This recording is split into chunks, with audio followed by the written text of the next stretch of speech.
سلام به یکی دیگه ویدیوهای من خوش اومدین. قراره توی این ویدیو بریم و در مورد گذاشتن ادیشن روی exchange.com که بر بستر سولانا هستش صحبت بکنیم و بگیم که چجوری میتونیم این کار رو انجام بدیم. خیلی راحت هستش. توی ویدیو قبلی در مورد ساخت کالکشن صحبت کردم که چجوری میشه کالکشن رو ساخت تو بخش اولش. بعد رفتم وان آف وان رو توضیح دادم. دیگه من ادیشن رو ساخت کالکشن رو تو این ویدیو توضیح نمیدم و یک راست میریم سراغ ساخت ادیشن دار. خب همونطور که میبینیم وارد سایت اکسچنج میشیم و وارد این پروفایل من و اینجا کرییت رو میزنیم و روی کرییت آرت ورک کلیک میکنیم. کرییت سریز مال همون کالکشن هست. ما میایم روی کرییت آرت ورک بستر سولانا رو انتخاب میکنیم. اینا که اینجا سینگل بود که ویدیو قبلی. حالا میایم و روی ادیشن کلیک میکنیم. وارد این صفحه میشیم. از اون بالا اول از همه کالکشنی که میخوایم این کارو توش قرار بدیم که میتونه کالکشن قبلی که توش وان آوان گذاشتیم باشه رو انتخاب میکنیم و قسمت دیگه هم میایم و کاری که میخوایم بذاریم و در واقع NFTش کنیم اینجا قرار میدیم. پس تو این قسمت فقط کالکشن انتخاب میکنیم و خب قسمت بعدی وارد میشه. میگه لیمیت ادیشن میخواد باشه یا اوپن ادیشن. توی ویدیو مربوط فرق این دوتا رو کلا توضیح دادم، بالا میذارم. اگر لیمیت ادیشن یعنی مثلا میخواین 5 10 20 30 هر ادیشنی که میخواین انتخاب بکنین لیمیت ادیشن. اگر نمیخواین در یک بازه زمانی مثلا تعیین بکنین که ببینیم تو این بازه زمانی چقدر فروش میره، اوپن ادیشن. خب لیمیت ادیشن انتخاب میکنیم و اینجا نگاه کنین نوشته که هر کیف این ادیشناتون میخواین چقدر باشه. خب توی این بخش میگه که میخوام ببینم که ادیشن هام چند ادیشن میخواد باشه. خب نوشته 10 20 50 کاستوم. اگر 10 20 50 است که اونجا کلیک میکنین. اگر نه مثلا من میخوایم 5 تا انتخاب بکنین، روی کاستوم کلیک میکنین و 5 رو انتخاب مینویسین و بعد نکست رو میزنین. خب اینجا میایم در مورد کارمون. قسمت اول اسم کارمون و قسمت دوم دیسکریپشن کار رو میذاریم و اینجا دیسکریپشن حالا من کپی پیست میکنم که سریع انجام بشه و بعد به همین سادگی بریم قسمت رویالتیز هم توضیح دادم. من معمولا 10 انتخاب میکنم و اینجا بگیم رویالتیم به کدوم کیف پول بیاد. کیف پول حالا مثلا اینجا یک کیف پول اگه خواستین اونجا نوشته added another wallet اونو اضافه میکنین، اگر نه هم که همین 10% و دیسکریپشن و اس و تمام.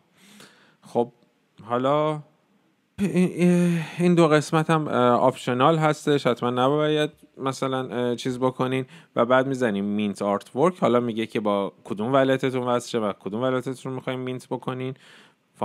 فانتوم سول و بعد یک درخواست به کیف پول میره. الان وارد این صفحه میشیم که اول آپلودش تموم بشه. آپلود که میشه بعد وارد قسمت بعدی میشیم که درخواست میره به کیف پولمون و گس مورد نظر رو پرداخت میکنیم و این گس رو میدیم. حالا بریم ببینیم که کانفرم کنیم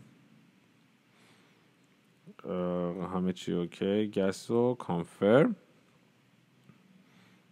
و این کانفرم شد. حالا میخواد این ترانزکشن رو توی سولانا ثبت بکنه و کار من الان مینت شد. 5 ادیشن اینها هم پایین نوشته 5 ادیشن مینت شده و الان حالا میخوایم بریم لیست کنیم کارمون رو و در واقع قیمت گذاری کنیم. خب یه راهش اینه که میتونیم بریم تو کالکشن و از اونجا انتخاب بکنین. یه راه دیگهش هم هستش که تو همین صفحه وقتی مینت کردین همین این چیزا ریخ پایین میایم اینجا و روی لیست فور سیل کلیک میکنیم. اگه بخوام روی لیست فور سیل کلیک میکنیم 5 ادیشن. خب اوکی.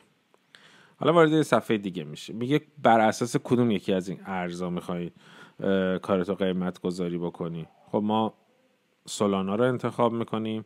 حالا این تتر USDC هستش که توی پلتفرم ولت بابلز بر اساس USDC هستش مثلا که ویدیو اونم گذاشتم اگه خواستین. حالا ما سولانا رو انتخاب میکنیم و در اینجا خب حالا میگه که پرایس بر ادیشن، یعنی هر ادیشن شما چقدر قیمتی باشه. مثلا من 1/10 که همونجا میزنه دلارش الان چقدره. و خب این که اینه سولانا 5 ادیشن هم که اوکی. مثلا هر ولت چند تا کار کالکتور، هر ولت چند تا میتونه داشته باشه. خب من 5 میزنم، 5 ادیشن، اگه یکی خواست میتونه بیاد 5 تاشو بخره. یکی میگه نه من میخوام دست 5 نفر مختلف باشه، اون موقع یک رو انتخاب میکنه. این دیگه دست خودتونه. اطلاعات هم که اینجا اومده، نکست رو میزنیم. حالا تو این قسمت میگه که چه تاریخی میخواین شروع بشه کار.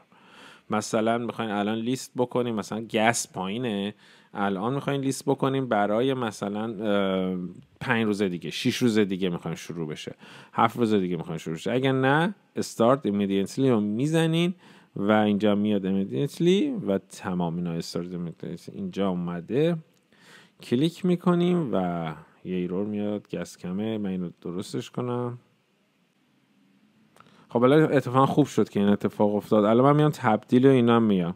تو هم که فل فانتوم پایین رو که کلیک میکنی یه دونه 2 تا فلش اینجوری هست، سواب میشه. الان مثلا من USDC داشتم، حالا گس مقدار کافی سولانا نداشتم، میاد و میگم که آقا $5 از اونو سولانا کن برای من و به همین راحتی دیگه لازم نیست بریم وارد مثلا سایت دیگه بشیم برای سواب کردن یا هر داستانی. از طریق خود ولت میتونی انجام بدی. خب اینم یه نکته خوبی بود که حالا پیش اومد. قبل ویدیو انگار خوب کامل شارژ نکرده بودم، این اتفاق افتاد، به همین راحتی سواب شد. حالا من روی list your edition میزنم و ثبت میکنم. درخواست دوباره به کیفول من میره و همونطور که میبینین دوباره باید کانفرم بکنم تا گس مربوط به لیست کردن رو هم پرداخت بکنم. و اینجا هم که کانفرم رو میزنیم،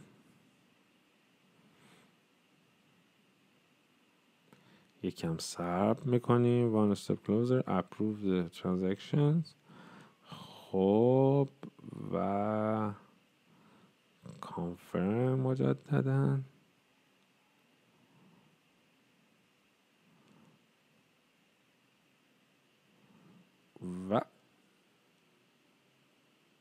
و تمام. اوکی.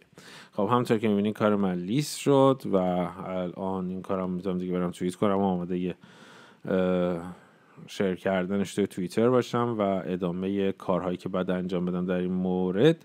خیلی هم راحت، خیلی هم آسوده و میتونین کارها رو انجام بدین و به همین راحتی کارم رو ادیشن دار گذاشتم توی اکسچنج که بر روی سولانا به فروش برسونم. همین. امیدوارم ویدیو براتون مفید بوده باشه. بازم اگر سوالی هر نکته باشه، ما تقریبا یه شب در میون هر شب یا هر چند وقت یه بار اسپیس داریم توی توییتر، میتونین بیاین اونجا و سوالاتتون رو بپرسین و یا اینکه به من توی توییتر مسیج بدین. اگر بتونم حتما کمکتون میکنم تا اینکه راحت‌تر بتونین این کارتون رو پیش ببرین. بازم دمتون گرم. لایک، سابسکرایب و کامنت فراموش نشه. تا ویدیو بعدی، خدا نگهدار.